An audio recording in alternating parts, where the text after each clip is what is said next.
नमस्कार, मैं हूं मोबिना महक और आप देख रहे हैं न्यूज शेर हिंदुस्तान। कांग्रेस नेता इंजीनियर आगा यूनुस ने कहा कि देश में तानाशाह सरकार चल रही है जो विरोध की हर आवाज को कुचलना चाहती है। संसद की सुरक्षा चूक मोदी की सरकार की नाकामी का प्रतीक है। आगा ने कहा कि देश के सबसे सुरक्षित इमारत में भाजपा सांसद से टिकट के जरिए लोग संसद में घुसे और किसी भी या बड़ी संख्या में सांसदों को नुकसान हो सकता था। आगा ने कहा कि इतनी बड़ी घटना पर विपक्ष की मांग कि देश के गृह मंत्री संसद में जवाब दें, लेकिन जवाबों से भागने वाली मोदी सरकार ने दमनकारी बिलों, ये नए आपराधिक बिल व अन्य कई बिल जो को संसद से पास बिन विपक्ष कराने के लिए करीब 150 सांसद को निलंबित कर दिया।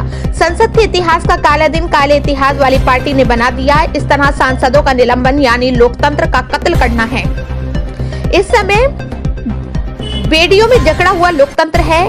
देश के लोकतंत्र को बचाने के लिए हमारी जान भी चली जाए, लेकिन आजादी संग्राम में अंग्रेजों की दलाली करने वालों से देश डरने वाला नहीं। लाखों देशवासियों ने अपनी जान देकर इस देश को आजादी दिलाई, तब जाकर लोकतंत्र मिला। आगा ने आह्वान किया कि लोकतंत्र बचाने और संविधान के लिए देश एक होकर इन अंग्रेजों को अनुयायियों को सत्ता से बाहर उखाड़ फेंकेगा।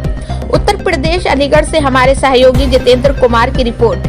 बड़ा हमला हो सकता था। ये तो सुरक्षा का बड़ी चूक है। देश की सबसे मजबूत इमारत और सबसे ज्यादा सुरक्षित इमारत संसद है, उसके अंदर ऐसी घटना हुई और देश का विपक्ष एक ही सवाल कह रहा था, गृह मंत्री जी आओ संसद में, आप बयान दो, इस पर कोई चर्चा करो। लेकिन ये भाजपा की सरकार एक तानाशाही सरकार है जो लोकतंत्र के अंदर लोकतंत्र को कुचलने का काम दिन रात कर रही है। आज लोकतंत्र बचा ही नहीं है। एक तानाशाही हुकूमत चल रही है देश के अंदर। और भाजपा के जो नेताओं और कार्यकर्ताओं ने किया, मैं अलीगढ़ के पुलिस प्रशासन से कहना चाहता हूँ कि इन्होंने कई धाराओं को इन्होंने उल्लंघन किया है। इसके तहत इनके खिलाफ प्राथमिकी दर्ज करो, वरना विपक्ष के खिलाफ जिस तरह से आपकी दमन की नीति है वो आपको भारी पड़ेगा। क्योंकि जिस प्रकार इन्होंने खुलेआम जिस तरह से पुतले दहन किए और जो अमर्यादित टिप्पणियां की हैं वो हम लोग बर्दाश्त नहीं करने वाले। और मैं कहना चाहता हूं लोकतंत्र जिस प्रकार सस्पेंड चल रहा है और लोकतंत्र का जिस तरह से दमन चल, देश राहुल गांधी जी के साथ खड़ा है। और मैं कह देना चाहता हूं मोदी जी से कि मोदी जी, आपकी ये तानाशाही अब देश बर्दाश्त नहीं कर सकता। और ये यहाँ के अलीगढ़ के जो भाजपा के नेता कार्यकर्ताओं ने जो क्षुण मानसिकता, मैं कहना चाहता हूँ टीएमसी के नेता ने अगर कोई मिमिक्री किया उसमें भी कोई नाम नहीं लिया किसी का कि किसी के नाम से उन्होंने किया, और उसके अंदर उनके खिलाफ आपका कोई आंदोलन नहीं था। और उन्होंने भी कोई घटना, मैं कह रहा था मिमिक्री बंद करना चाहते हो? मिमिक्री तो देश के प्रधानमंत्री ने किया था संसद के अंदर।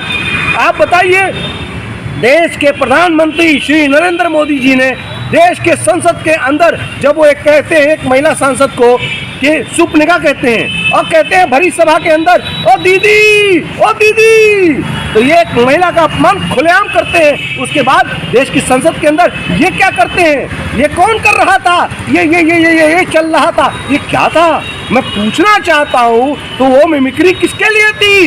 ये देश पूछना चाहता है। और लोकतंत्र के अंदर क्या मिमिक्री करना जुर्म हो चुका है?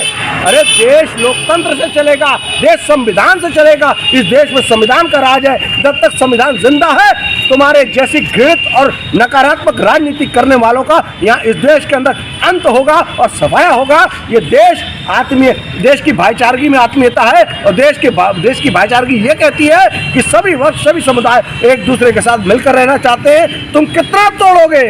तुम अंग्रेजों का साथ देने वाले आजादी विरोधी लोग, तुमने आजादी की किसी भी उसमें तुमने हिस्सा नहीं लिया। तुम्हारा इतिहास ही तुम्हारा काला है।